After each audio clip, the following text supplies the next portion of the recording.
शामिल हुए हैं, क्या कहेंगे जयराम जी? सबसे पहले सभी का स्वागत है, उनका आदर है सम्मान के साथ, क्योंकि हम लोग सही बात है। आज झारखंड राज्य जिस उद्देश्य की पूर्ति के लिए अलग गठन किया गया था, आज उस उद्देश्य की पूर्ति से यहाँ के राजनेता कोसों दूर हो चुके हैं। सत्ता का आनंद लेते लेते अपने परिवार की प्रॉपर्टी को बढ़ाते बढ़ाते वो कहीं ना कहीं झारखंड राज्य की जो जनता की जो समस्या हैं उससे दूर हो चुके हैं। अतः आज जो लोग हमारे संगठन में जुड़ रहे हैं उनका स्वागत है और हम लोग आशा करते हैं एक दूसरे के साथ जब कंधा से कंधा मिलाकर आगे बढ़ेंगे चलेंगे तो झारखंड राज्य की तस्वीर को बदलेंगे। कोई शर्त के साथ जो कोई है? शर्त नहीं, हम लोग नए राजनीतिक दल हैं, कोई शर्त नहीं है, समर्पण है, सबका विश्वास है। हमारे राजनीतिक दल में शर्त की आवश्यकता नहीं है। शर्त वहाँ होता है जहाँ आपको पराया सा फील होता है। हम लोग अपने हैं, शर्त की कोई आवश्यकता नहीं है। आपके जो मन में जो मांग उठेगी उस मांग को आपके मन से बाहर आने से पहले पूरी कर दी जाएगी।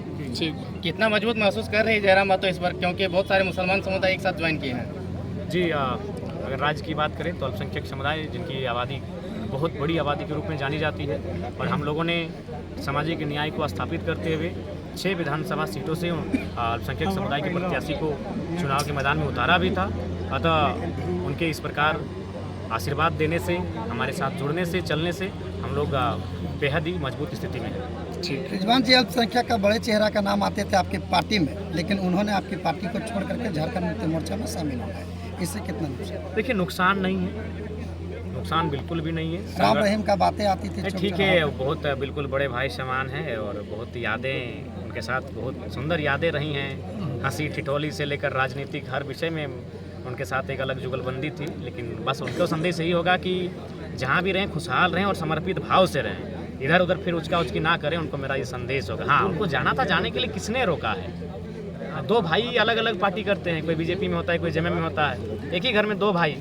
लेकिन अगर वो भाई साहब हमारे जाना ही था तो बस यही एक मलाल और टी से जो हम हर बार कहेंगे, नॉमिनेशन से पहले चले जाते हैं। आपने डुमरी और बेरमो 2 विधानसभा से चुनाव लड़ रहे हैं, अगर दोनों विधानसभा से आप जीतते हैं एक जगह तो देखिए, ये हमारी जनता तय करेगी। इसी प्रकार ये खुला मैदान होगा, यहाँ पर अपनी जनता को आमंत्रित करेंगे और उन्हीं से पूछेंगे कौन सी सीट पे हम रहेंगे। चुनाव जीतने के बाद पहली प्राथमिकता क्या रहेगी डुमरी विधानसभा?